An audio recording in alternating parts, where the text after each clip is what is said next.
You're in the middle of dinner, or maybe you're finally settling into that 1 hour of silence you've promised yourself all week, and then it happens. Your phone vibrates.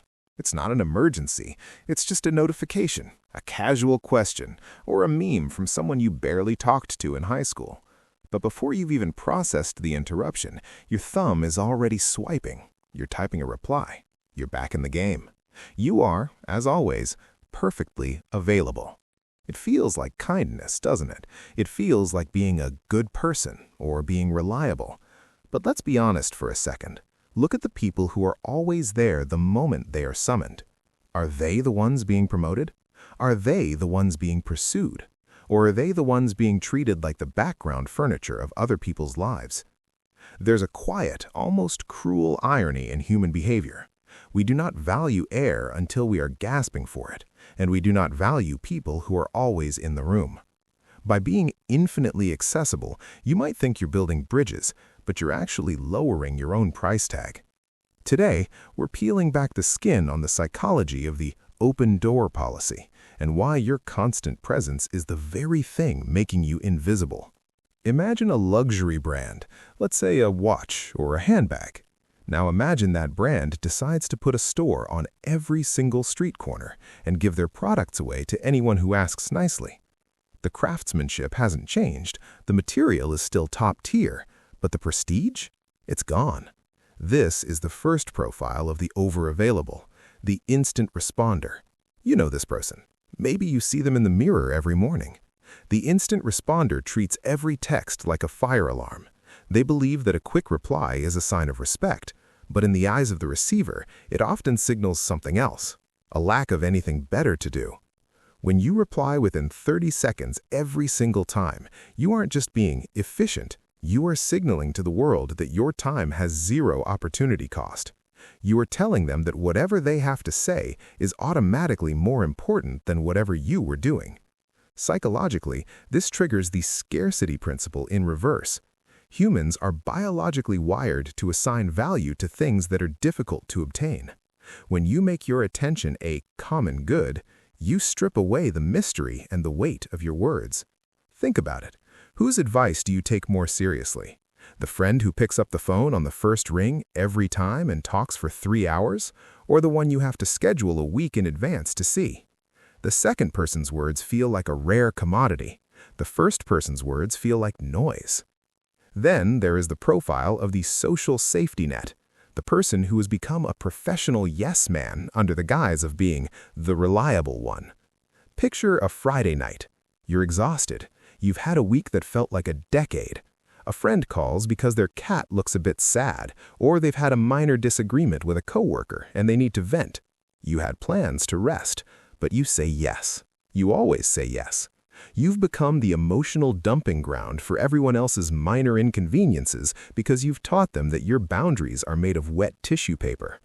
The psychological mechanism here is a subtle form of negative reinforcement. By always being available to solve everyone else's problems, you are training them to be helpless, and you are training yourself to be a tool rather than a person. People don't respect tools. They use them until they break, and then look for a replacement. In the world of social dynamics, availability is often mistaken for affinity. You think they like you because they call you, but often they call you because you're the path of least resistance. You're the 24-hour convenience store.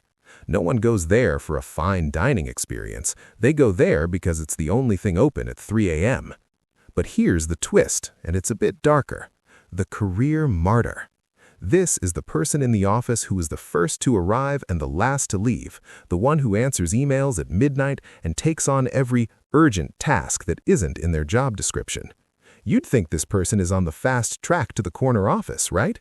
In reality, they're the most stagnant person in the company. Why? Because they've made themselves too useful to move. When you are the only person who can do the grunt work and you're always available to do it, the organization has zero incentive to promote you into a position of leadership. Leaders are defined by their ability to delegate and their executive presence, which is essentially a fancy way of saying they are selective with their energy. By being the office's Swiss Army knife, you lose your aura of authority. You become part of the machinery. There's a psychological concept called the contrast effect. When you are always there, your presence becomes the baseline. It's ignored. But when someone who is usually busy steps in to help, their contribution is seen as a monumental favor. The martyr works 10 times harder for a fraction of the recognition because they forgot that in the economy of human behavior, abundance breeds contempt, while absence creates legend. Let's look at the shadow of mystery. There's a reason why in the world of Machiavellian strategy, it's advised to use absence to increase respect and honor. If you are always in the room, if your opinions are always known, and if your schedule is always open, you become a solved puzzle. There's no more curiosity about you. Think about the most intriguing person you know. Do you know what they're doing every Tuesday at 7 p.m.? Probably not. Do they post every meal on their Instagram story? No. They have a life that exists outside of your view. This unseen life is where your value grows. It's the intermittent reinforcement of your presence that makes people want more of it. If a slot machine paid out every single time you pulled the lever, you'd get bored in 5 minutes. It's the fact that it doesn't always pay out that makes it addictive. When you are occasionally unavailable, when you say, "I can't talk right now," or "I have plans," without feeling the need to explain that those plans involve sitting in a dark room with a book, you create a vacuum. And the human mind hates a vacuum. It will fill that space with curiosity and respect. So where do you sit in this? Are you the one staring at the typing bubbles with bated breath, ready to strike the keyboard the second they vanish? Are you the one who feels a pang of guilt every time you don't answer a call, as if you owe the world every second of your existence? Maybe you've realized that by trying to be everything to everyone, you've become nothing to yourself. It's a hard truth to swallow, but being the nice, available one is often just a socially acceptable way of admitting you're afraid of being forgotten. But the irony is, the more you disappear into your own life, the more you value your own time and set hard, cold boundaries, the more the world starts to lean in to hear what you have to say. How does that land for you? Does it feel like a loss of connection, or does it feel like finally reclaiming your throne?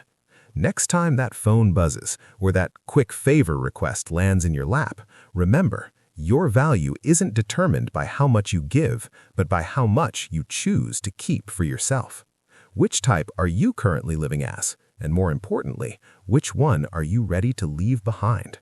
If you're finding these insights helpful, perhaps it's time to make your own presence a bit more selective. You can start by hitting that subscribe button, but only if you're ready to stop being the world's convenience store.